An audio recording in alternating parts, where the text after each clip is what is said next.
এতগুলো টাকা আমি কীভাবে হারালাম, অনেকগুলো টাকা হারিয়ে ফেললাম।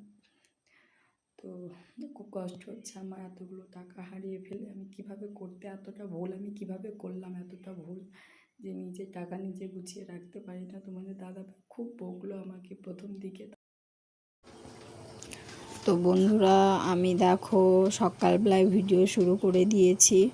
তো ভিডিওটা কিন্তু সকালবেলাতে করা না, দেখতে পাচ্ছ আমি কোথায় আছি। তো ভিডিওটা দেখতে হলে সম্পূর্ণ করো। তো রিঙ্কু ব্লগে তোমাদের সবাইকে স্বাগত জানিয়ে আজকের ভিডিওটি শুরু করছি। তো দেখো এই যে পুচকেটার জন্মদিনে এসছে আজকে আমার ননদের মেয়ে।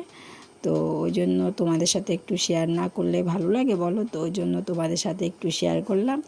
তো তোমরা সবাই আজকে ছোট্ট এই অনুষ্ঠানটা তোমাদের জন্য এনেছি, তো তোমরা একটু কন্টিনিউ দেখো, দেখলে হয়তো ভালো লাগবে। যদি ভালো লাগে লাইক করে পাশে থেকো।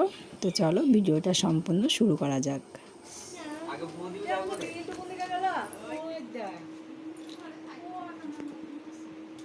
না সবাই হ্যাপি বার্থডে বলো। কি করবো?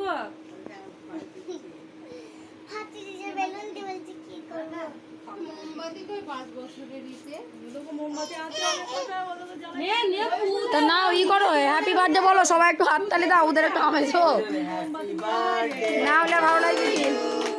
কাটো, কেক কাটো দিয়া দাও, চাপ দাও, চাপ দাও। এরিমা যাও, কেকটা কাটি নাও। ও কাটতে পারেনি।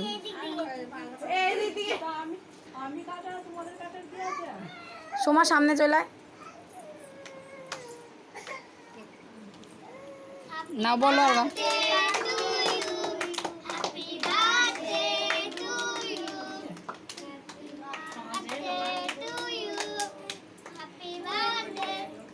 না। ওরিমা খাই দাও মেয়েকে।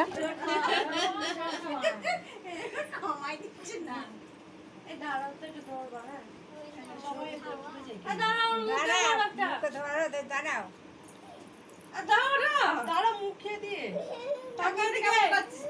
ওইদিকে তাকা। তুই আমাকে বেলুনটা কেন দিচ্ছিস?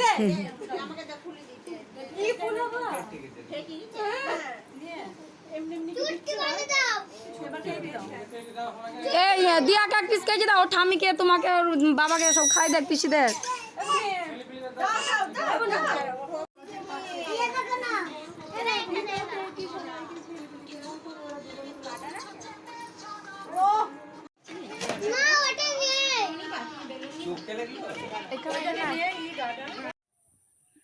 তো বন্ধুরা, মানে যেটার জন্য আজকে ভিডিও করা, তো সে কথাটা তোমাদের বলি। তো আজকে আমার সকাল থেকে প্রচণ্ড মন খারাপ। তো কেন কী জন্য তোমাদের সাথে শেয়ার করব। তো ভিডিওটা সম্পূর্ণ মানে আমি শুরু করছি, তোমরা দেখো। মানে আজকে আমি বলার ভাষা মানে খুঁজে পাচ্ছি না যে আমি কি বলবো। তো ভিডিওটা কন্টিনিউ করো। তো আমি গতকাল তেহট্টে, মানে আমাদের ওখানে যেখানে বাজার আছে এখানে, সেই বাজারে গিয়েছিলাম। তো ছেলে মেয়ের আমার সব ডক্টর দেখিয়ে নিয়ে আসলাম। ডক্টর দেখিয়ে বাড়িতে আসলাম। বাড়ি এসে আমি আমার যে পার্স আছে আর কি, যেটা নিয়ে সব জায়গায় আমি যাই, সেই ব্যাগের ভিতরে আমার 2950 টাকা মতো ছিল। আর কিছু মানে 3000 টাকা ছিল। তো ওখান থেকে আমি 50 টাকা খরচ করেছিলাম, আর ওই বাকি টাকাটা ছিল। আর আমার সাইডে মানে সকল সময় খরচা করার জন্য কিছু 150 টাকা মতো খুচরো ছিল। তো বাড়ি যখন আসলাম বাজার থেকে, বাড়ি এসে আমি ব্যাগে মানে কত টাকা রাখলাম গুনে রেখে দিলাম টাকাটা। তো 2950 টাকা মতো গুনে রাখলাম, আর যেটা খরচা সেটা আমি সাইডে রেখে দিলাম বাড়িতে খরচ করার জন্য। তো তখন প্রচণ্ড আমার শরীর খারাপ, জ্বর এসেছিলো। তো এসে আমি ব্যাগের চেনটা দিয়ে মানে যেখানে রাখার সেখানে রেখেছি। রাখার পরে জ্বরটা যখন ছেড়ে যায়, বাড়ির কিছু কাজকর্ম সেরে আমি আমার ননদের বাড়িতে, ওর মেয়ের জন্মদিনের অনুষ্ঠান ছিল, ওখানে গিয়েছিলাম। তো ওখানে গিয়েও আমার মানে কি বলবো, তোমরা তো দেখলে ভিডিওতে। যে সেরকম লোকজন কেউ ছিল না, ওদের বাড়ির কিছু লোক ছিল আর আমাদের বাড়ির এখানে কিছু লোক ছিল। তো আমার কাকিমা শাশুড়ি যা ওরা গিয়েছিল, আর আমার শাশুড়ি মা আমি গিয়েছিলাম, আর আমার ননদের ননদ আর ওর 2 মেয়ে ছিল, আর কিছু কিছু লোক ছিল। তো ওখানে আমার ব্যাগের কোনো প্রয়োজন হয়নি। তো ব্যাগটা রেখে দিয়েছিলাম, রেখে দিয়ে আমি মানে ব্যাগের কাছেই ছিলাম আর কি। কিন্তু 1 ঘন্টা মতো যখন আমি লাইভে আসি তখন একটু ঘরের ভিতরে ছিলাম। তো ঠিক আছে, বাড়ি চলে আসলাম, ওখানে খাওয়া দাওয়া করে রাতে টোটো চড়ে বাড়ি চলে আসলাম। 8টা, সাড়ে 8টার সময় বাড়িতে পৌঁছিয়েছি। তো এখানে এসে টোটো ভাড়া দিই, টোটো ভাড়া দিয়ে আমার ফোনের ভিতরে 100 টাকা মতো ছিল। তো ওখান থেকে আমি টোটো ভাড়াটা দিয়ে দিই। তো টোটো ভাড়া দেওয়ার পরে বাবা মানে আমার বাবা শ্বশুরমশাইকে বললাম, বাবা ব্যাগের চেনটা আটকে রেখে দেন। তো বাবা ব্যাগের চেনটা আটকে রেখে আমাদের মানে আমার ভাই যে ঘরটায় থাকে ওই ঘরটাতে বাবা ব্যাগটা রেখে দেয়। তো সারা রাত ওখানেই ছিল। সারা রাত ওখানে থাকার পরে সকালবেলা আমার মেয়ে 7টার সময় পরীক্ষা শুরু হয়েছে। তো ওকে বাজারে স্কুল আছে, মানে কেজিতে পড়ে, তো ওখানে ইংলিশ মিডিয়ামে পড়ে তো আমার মেয়ে, তো ওখানে আমি দিতে গিয়েছিলাম। তো দিতে গিয়ে মানে কিছুদিন প্রাইমারি স্কুলে পরীক্ষা ছিল বলে আমার মেয়ে ওই স্কুলে যেতে পারেনি। তো প্রাইমারি স্কুলে পরীক্ষা শেষ হয়ে এই স্কুলে পরীক্ষা শুরু হয়েছে। তো পরীক্ষা শুরু হওয়ার পরে আমি বলছি তাহলে মেয়েকে দিয়ে আসি, মেয়েকে দিতে গেলাম। তো দিতে গিয়ে অ্যাডমিট কার্ড নেব, ব্যাগের চেন খুলে দেখছি অ্যাডমিট কার্ড নেই, মানে সরি ভুল হয়ে গেছে, মানে তোমার টাকা নেই। টাকা কোথায় গেল? ব্যাগ উল্টে পাল্টে, আর ছোট্ট ব্যাগ কতটা বা বড় হবে বলো, যে এদিক ওদিক ঢুকে যেতে পারে না, পারে না। তো আমার ব্যাগের ভিতরে তাছাড়াও আমার ছেলের 2টো বালা ছিল, মেয়ের হাতের বিট ছিল, চাঁদির বিটটা ছিল, তো মেয়ে ওখানে গিয়ে খুলে ফেলেছিল। তো ওই জন্য আমি রেখে দিয়েছিলাম, কিন্তু মানে ব্যাগটা কিন্তু কোনো কারণে আমি চেনটা খুলিনি ব্যাগের ভিতরে, যেখানে যে ব্যাগ মানে যে সাইডটাতে টাকাটা ছিল।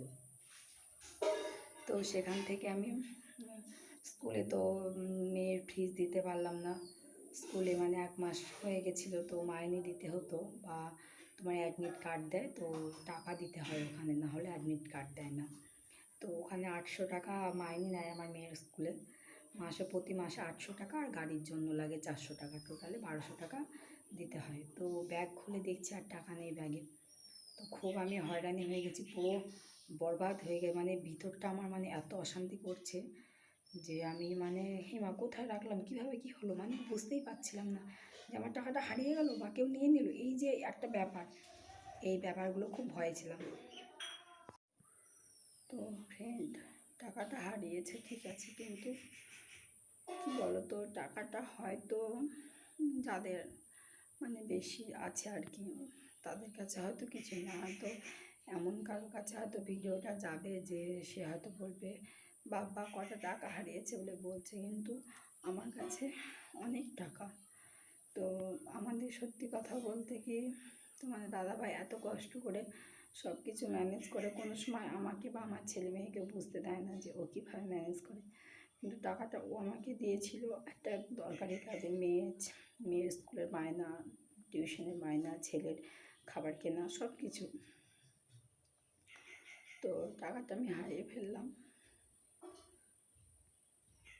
তো টাকাটা যে কত কষ্ট করে আসে সেটা মানে আমরাই জানি, যে ও কীভাবে কত দূর থেকে মানে জিনিস ব্যবস্থা করে তারপরে টাকাটা আসে। তো আমার মানে খুব কী বলবো, সকাল থেকে খুব কেঁদেছি যে এখন দেখো আমার চোখ মুখের অবস্থা ঠিক কীরকম হয়েছে। তো মানে খাবার খেতে গিয়ে মুখে তুলতে গিয়েও আমার মানে ভেতরটা কেমন যেন ফেটে ফেটে কান্না বার হচ্ছে যে আমি টাকাটা হারিয়ে ফেললাম। তো কীভাবে হয় বলো তো, এরকম এতটা ভুল হওয়ার কথা আমার ছিল না। তো স্কুলে মেয়ের অ্যাডমিট নিতে গিয়ে স্যাররা বলছে যে টাকা আগে ওখানে দিতে হবে, জমা দিতে হবে, তারপরে।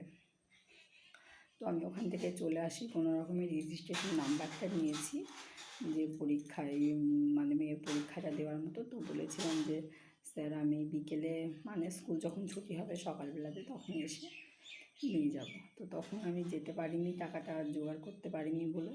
তো কালকে স্যার ফোন করেছিল, কালকে পরীক্ষায় বসার আগে যেন অ্যাডমিটটা নেওয়া হয়। তো এখন খুব চিন্তায় আছি, যতগুলো টাকা আমি এখন ঝপ করে কী করে ব্যবস্থা করব। তো কি বলবো, আর কিছু বলতে পারছি না, খুব কষ্ট হচ্ছে আমার। তো চলো ভিডিওটা এখানে শেষ করছি। ততক্ষণ সবাই সুস্থ থেকো, ভালো থেকো, দেখা হবে আগামী ভিডিওতে। তো চলো, বাই বাই, টাটা।